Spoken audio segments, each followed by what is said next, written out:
Hi everyone! Good morning and magpa 5 AM na.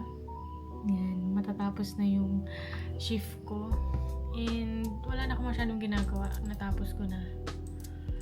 So, kainaman is may mga araw din na maluluwag sa work. Kaya kahit pa paano nakakagawa tayo ng gawaing bahay.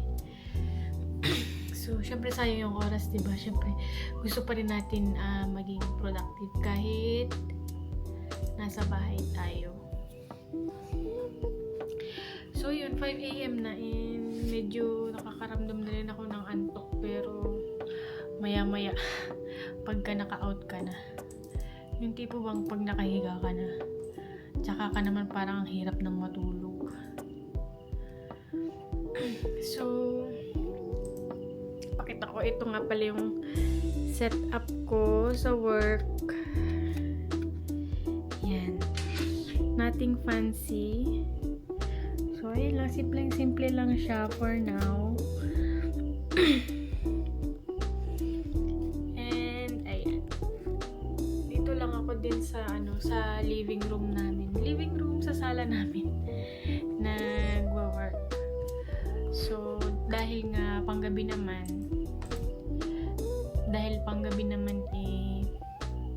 tulog naman sila nasa kwarto kaya okay lang na dito ako sa sala.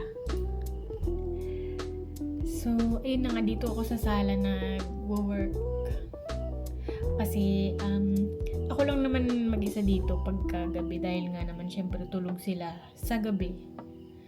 And ayun, alam niyo na kung bakit nagsisiputukan yung chismis ko sa mukha dahil panggabi tayo. Ayan. Another downside pag panggabi talaga. Ngayon lang ako nagka-breakout ng ganyan kalala. Like, mga te, kung naiinis na kayo sa itsura ng tigyawat ko, huwag kayo mag-alala, ako rin. Hindi ko na alam kung anong gagawin ko dyan. Alam mo ba, alam niyo ba mas kompleto pa yung sa pag-skincare lahat, sa hipanghilamos, sa mga serum, retinol, ganyan. Pero ayan, nagbe-breakout pa din tayo. Hindi ko na rin alam gagawin ko to the point na na ayoko na lang pakialaman kasi baka mas lalong ma-irritate. So, hindi naman ako skincare guru or something. Pero kasi diba, anyways, alam nyo, magpa 5 months na rin akong panggabi at hindi ko akalain na magtatagal ako ng ganito.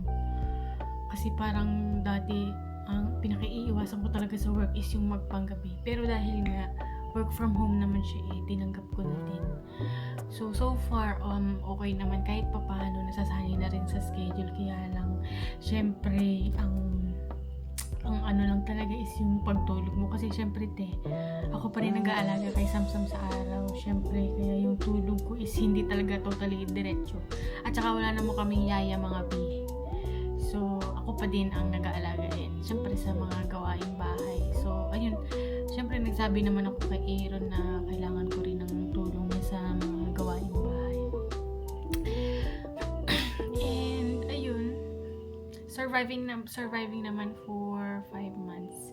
Thursday na naman pala ngayon, napakabilis ng araw, lalo na kapag night shift ka. Para bang umiidlip ka na lang sa araw-araw. As in, nabibilisan talaga ako sa araw, lalo ganitong night shift. Parang nagugulat na lang ako na, ay, hala, Thursday na pala, Friday na pala. Basta pag lumagpas ng Tuesday, sobrang bilis. And ngayon, Thursday, sakto, si Daddy, magpapahinga daw siya, wala siyang pasok. Siya muna ang in charge ngayon kay Samsam. Ang gagawin ko na lang ngayong araw is, bago ako matulog, magluto muna ako ng almusal nila, tsaka ng dinner, tsaka, ng lunch muna nila, tsaka dinner. So, lunch namin, tsaka dinner, parehas na rin, Kung ano ulam namin ng lunch, syempre, yun na din ang ulam namin ng dinner. Painit na lang yan, tipid tips. Para kahit matulog ako maghapon, may pagkain yung mag-ama. So, bilin ko na rin syempre yung pagpapaligo kay Sam. Ayan. Alam niya na yan, tatay na yan siya. Sana nga umaraw na kasi Kasi ang dami ko ng damit ni Hiro na naibasahan. Yung mga damit niya na pambahay na hindi niya na nasusuot. Ginagawa na namin basahan. Time check, mga mi, 7 AM na ng umaga. And syempre, nakahilamos na rin tayo. And almost ready for sleeping time na. Well, sa gabi, sa umaga, pag tulog ko, wala na ako masyadong nilalagay sa mukha dahil nga ganyan, na-irritate. Sunscreen lang ang nilalagay ko. Yes, naglalagay ako ng sunscreen nga bago matulog. Kasi syempre, no, maarawan at maarawan ka pa rin. At ito nga yung bago kong favorite. Local brand lang to. Fair Skin talaga yung ginagamit ko dati. Pero nung nakita ko to mga mi, Bare Face, local brand siya. So, ang claims niya is illuminating sunscreen, which is really true. Kasi tingnan nyo naman mga mi, para akong naka-highlighter, di ba? Illuminating talaga.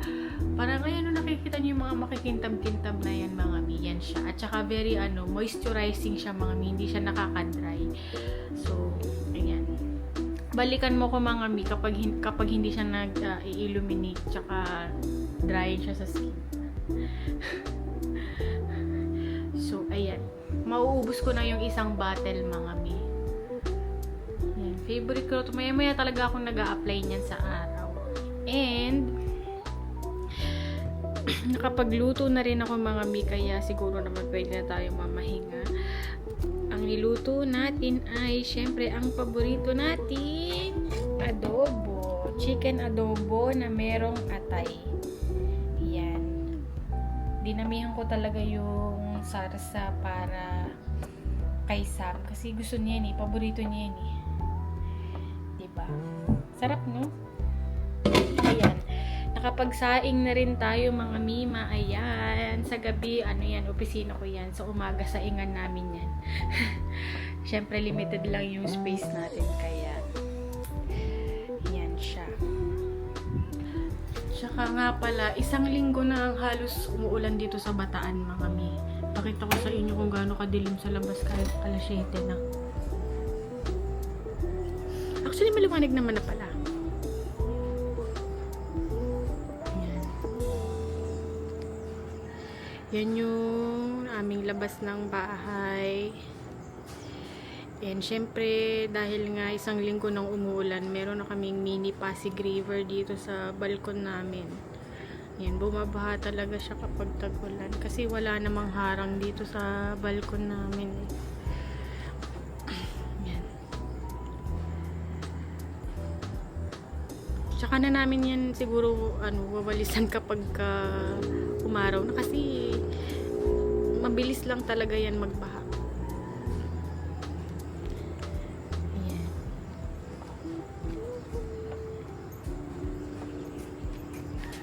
Yung mag-ama, mamaya pa yun magigising for sure around 8 or 9.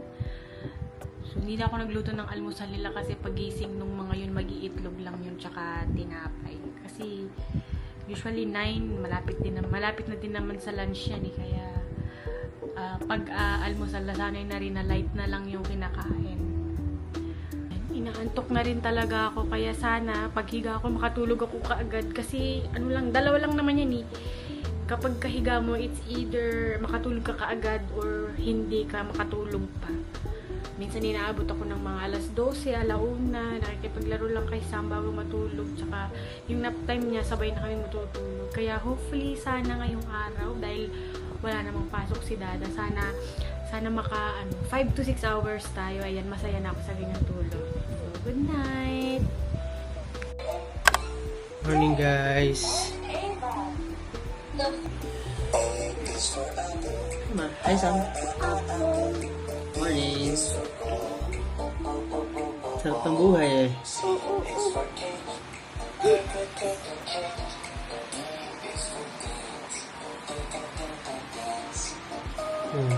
Hey, Jackie.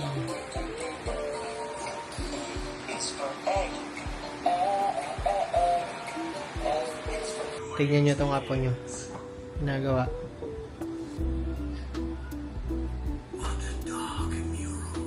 Bata pa lang. Dudota na, uy. Uy, taba. Go down! What is that? And these are the gifts. Oh no. Hi. Kayari tayo dito, parts. What is the gifts? Medyo mas okay naman na yung ano niya. Kaysa ano mga nakarang araw. Oh no. Pero wala pa rin si Haring Araw. Hindi pa rin makapagpatuyo ng mga damit-damit.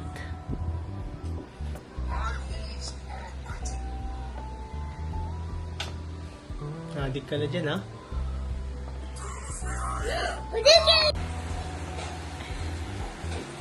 Hey! At dahil nakatulog na tayo, mag-aalas 2 na. Nagising na ako. Magme-merienda na kami ng peanut butter. Toasted peanut butter. Sarap, walang pasok ah.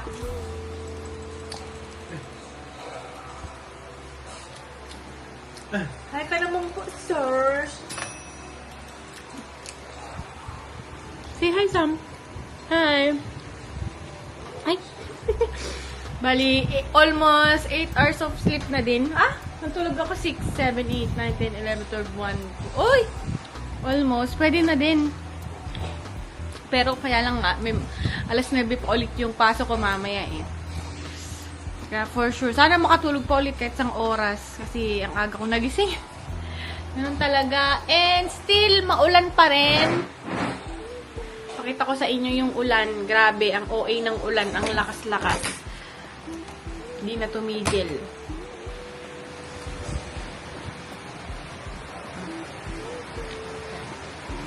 Di naman binabaha dito sa amin dahil mataas naman yung lugar. Ganyan lang, hanggang dyan lang yung baha sa amin, anggi-anggi. Ayan, pagkagising ko, si Samsam, nakakain, nakaligo na, very good. How are you, Sam? Did Daddy follow you? Eat. Kain tayo, merienda.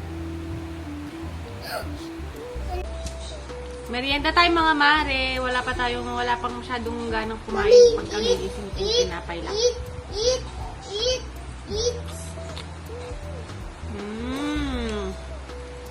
Sarap, di ba?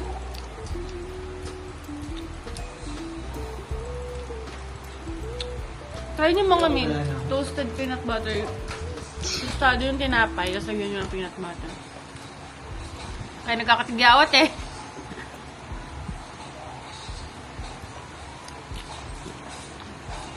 Hi! Good evening! Ayan. Ay! Huwag, bibi. 7:30 na nga ng gabi. And, syempre, kagigising natin at nakakain na rin tayo at nakapag-wash up na, nakaligo na tayo. So, ready na naman ulit pumasok. Si Samsam, nakapantulog na kasi matutulog na yan maya-maya, mga 10:30 or 11. Sleep na daw siya.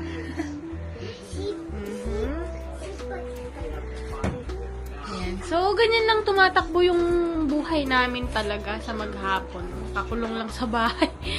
And, ayun yung mga tolya nga namin nandiyan sa likuran. Kasi nga naman, hindi humaaraw. Eh, hindi naman halos natutuyo sa labas. At saka, nababasa lang din siya.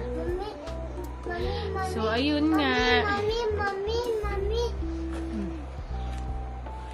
Tingnan nyo yung mga pader namin. Ayan. Ako, anak, natutuwa ako sa mga gawain mong ganyan kasi alam kong milestone mo yan. Pero anak, hindi ko lang sure sa excuse me sa landlord natin kung matutuwa siya sa ganyan. Yan. Baka meron kayong ma-suggest kung anong pwede kong ipangbura dito or parang nahinihinayang din ako kasing burahin kasi lately nahihilig siyang mag-color-color. So, hindi naman masyadong halata na mahilig siyang mag-color-color. Lahat yan, kabilaan ng pader namin, mayroong mga color na sulat. Sulat? Sam, hi. Hi. Hi ka sa kanila. Yan, hi. Welcome to my life. Yan. Nanonood lang kami ngayon ng favorite movie ni Samsam ngayon, Avengers. So, dahil may time pa naman, 9 PM pa naman yung clock in ko, maglalaro muna kami ni Samsam. Di ba, Sam, na? Yung papa niya nasa labas, nandun pa naglalaro sa computer. So, maya-maya alis na din siya dun dahil, syempre, papasok na ako.